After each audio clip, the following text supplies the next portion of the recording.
ఆంధ్రప్రదేశ్ ప్రజల కోసం మేము నిలబడి ఉన్నాం అధ్యక్ష. ఇబ్బందిగా ఉంటాయి కొన్ని కానీ సంకీర్ణ ప్రభుత్వం కలిసి లేకపోతే మటుకు ప్రజలకి మేము ద్రోహం చేసిన వాళ్ళం అధ్యక్ష. ఎట్టి పరిస్థితుల్లో కూడా అధ్యక్ష మేము మీకు మాటిస్తున్నాం, ప్రజలకు మేము మీ ద్వారా మాటిస్తున్నాం. మాలో ఎన్ని ఇబ్బందులు ఎన్ని ఇట్లాంటివి వచ్చినా ఎవరన్నా మాట్లాడిన గౌరవ సభ్యులు ఎవరన్నా మాట్లాడిన మేము ఇట్లా అధిగమించి ప్రజల్లో మన్నను చూరుకొని 15 సంవత్సరాలు ఖచ్చితంగా మా ఎన్డీఏ ప్రభుత్వం ఉంటుంది. ఎన్ని ఇబ్బందులు ఉన్నప్పటికీ కింద పడతాం మీద పడతాం, అవి మా ఇంటి విషయాలు అధ్యక్ష. అవి మన ఇంటి విషయాలు, అవన్నీ మన ఎన్డీఏ కూటమి విషయాలు, మన కుటుంబ విషయాలు. కింద పడతాం మీద పడతాం, ఒక మాట అనొచ్చు ఇంకోటి అనొచ్చు, నాకు ఏం అభ్యంతరం. కానీ ఇంకొకసారి మటుకు గవర్నర్ గారికి గౌరవం ఇవ్వని వ్యక్తుల పార్టీ మటుకు ఈ సభలో అడుగు పెట్టకూడదు. వాళ్ళకి ఇప్పుడు అధికారం రాదు. దీంట్లో మనం ప్రజాస్వామ్యం కేవలం ఎన్నికల విజయాలతో పరిపూర్ణం కాదు అధ్యక్ష. మంచి పరిపాలన అందించాలంటే జవాబుదారీతనంతో కూడిన చర్చలు అవసరం అధ్యక్ష. ప్రతిపక్షం అనేది లేదు. నేను చెప్పాను, మాకంటే ఒక సీట్ వచ్చినా మీరు ప్రతిపక్షంలో కూర్చుంది కానీ నేను సంతోషంగా ఉంటానంటే పాపం లేదు. మీకు ప్రజలు మీకు ఇవ్వలేదు అవకాశం లేదు. మాకు దామాషా పద్ధతి ప్రకారం పర్సంటేజ్ ప్రకారమే మాకు ఓట్లు మాకు ప్రతిపక్షం కావాలంటే they should go to Germany అధ్యక్ష. అక్కడ ప్రాసెస్ ఉంది, అక్కడ ఫెసిలిటీ ఉంది, అక్కడ సౌలభ్యం ఉంది. మీరందరూ తలా ఒక కాంట్రిబ్యూషన్ చేసుకుని సభ్యులందరూ వాళ్ళకి కూర్చొని ఫ్లైట్ టికెట్ వేసి పంపిస్తాం అధ్యక్ష.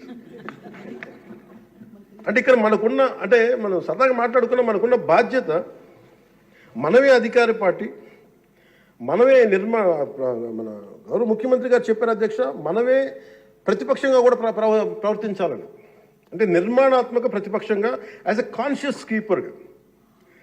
సింగపూర్లో మనకు తెలిసి PIP, People's Action Party, which is initiated by great leader Lee Kuan Yew, స్వీయ నియంత్రణ కోసం వాళ్ళు అధికారంలో ఉండటం కారణంగా స్వీయ నియంత్రణ కోసం అధికార పార్టీలోని విభిన్నమైన అభిప్రాయాలతో కూడిన చర్చలు చేస్తారు అధ్యక్ష.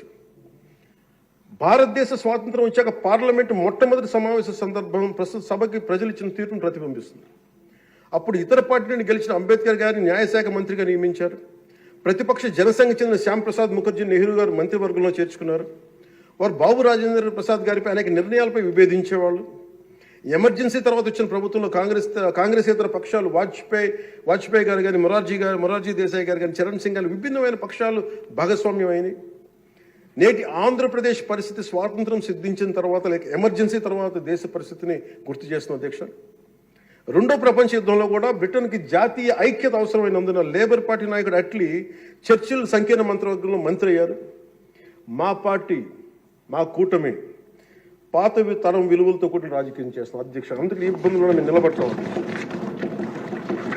ఈ దేశ ఇలాంటి విపత్కర పరిస్థితుల్లో నేషనల్ రీకన్సిలియేషన్ క్యాబినెట్ అని అన్ని పక్షాలతో క్యాబినెట్ ఫామ్ చేస్తారు అధ్యక్ష. ఇప్పుడు మన రాష్ట్రంలో ఉన్నది స్టేట్ రీకన్సిలియేషన్ క్యాబినెట్ అని చెప్పొచ్చు అధ్యక్ష. ప్రతిపక్షంగా ఉండాల్సిన వాళ్ళు ముఖం చాటేస్తున్న ఈ సందర్భంలో అధికార పక్షం ప్రతిపక్షం కూడా మేమే అధ్యక్ష. ఇది ఒక్కోసారి మాలో మేము ఉదాహరణకి టీటీడీలో ఒక తప్పు జరిగింది అధ్యక్ష. చిన్నది పాలనా ఇష్యూ, అది కొన్ని ప్రాణాలు కోల్పోయి ఆ రోజు నేను వాళ్ళందరికీ వెళ్ళి క్షమాపణ చెప్పాను అధ్యక్ష. దేనికంటే ఇది నాకు సంబంధం లేదు అని అనుకోవడం కాదు. మా సభ్యులు ఉన్నారు అక్కడ మన తిరుపతి. ఎందుకు క్షమాపణ చెప్పారంటే అధ్యక్ష, బాధల్లో ఉన్న వాళ్ళకి, ప్రాణాలు కోల్పోయిన వాళ్ళకి మనం తగ్గి మీ బాధలు మనం తిరిగి ప్రాణాలు తీసుకురాలేము అధ్యక్ష. కానీ మేము ఉన్నాం మీ బాధలను పంచుకోవడానికి. ఏదో కొంత ఊరట చెప్పకపోతే అధ్యక్ష, అది మనందరం తప్పు చేసిన వాళ్ళు అవుతుంది అధ్యక్ష. మనం ఆ రోజు తప్పు చెప్పకుండా ఉంటే, ఆ రోజు మనకి సారీ చెప్పకుండా కనుక ఉండుంటే అధ్యక్ష, వాళ్ళని బలం చేసిన వాళ్ళు అవుతాం, వాళ్ళు బలం పెంచిన వాళ్ళు అవుతాం అధ్యక్ష. ఎట్టి పరిస్థితుల్లో కూడా 11 సభ్యులుండి వాళ్ళు ఇంకా ఇంత గోల చేయగలుగుతారంటే వాళ్ళకి ఒక్కటి పెరిగితే ఎంత గోల చేస్తారో మనం అందరం కూడా ఆలోచించాల్సిన అవసరం ఉంది. సో మన విభేదాలు విభేదాలు ఉంటాయి. ఒక తల్లికి పుట్టిన బిడ్డలకి విభేదాలు ఉంటాయి. మనందరం రకరకాల పార్టీల నుంచి వచ్చాం, రకరకాల పరిస్థితులు. కానీ మనందరం కమిట్మెంట్ ఫర్ ఏ వికసిత ఆంధ్రప్రదేశ్, స్వర్ణ ఆంధ్రప్రదేశ్. గౌరవ ముఖ్యమంత్రి గారు ఎందుకు నాకు అంత గౌరవం అంటే, ఒక పార్టీ నడపడం ఎంత కష్టం నాకు తెలుసు అధ్యక్ష. 4 దశాబ్దాల నుంచి నేను ఒకవైపు ఆయన చంపి ఆయన ఇబ్బంది పెడతా ఉంటాను. సార్ నాకు ఇది కావాలి, మాకు డబ్బులు ఇవ్వండి. డబ్బులు నా కోసం కాదు, నేను అడిగేది ఏం అడుగుతాను, రోడ్లు కావాలని అడుగుతాం. లేదంటే గౌరవ సభ్యులందరూ నాకు రోజు మా పంచాయతీలో రోడ్లు లేవు, ఈ ఇబ్బందులు ఉన్నాయంటే ఫైనల్గా మళ్ళీ నేను వెళ్ళి ముఖ్యమంత్రి గారే చేయి చేస్తాను. ఆయనేమో పయ్యావుల కేశవ్ గారి వైపు చూస్తారు. ఉదాహరణకు మీకు ఒక ప్రతిసారి ఇబ్బంది ఉంటుంది అధ్యక్ష, కానీ వీటన్ని అధిగమించాలంటే we have to show hour collective commitment and leadership to the state of Andhra Pradesh and to it's people. That is very essential from ఇది మనం, ఎందుకంటే ప్రతిసారి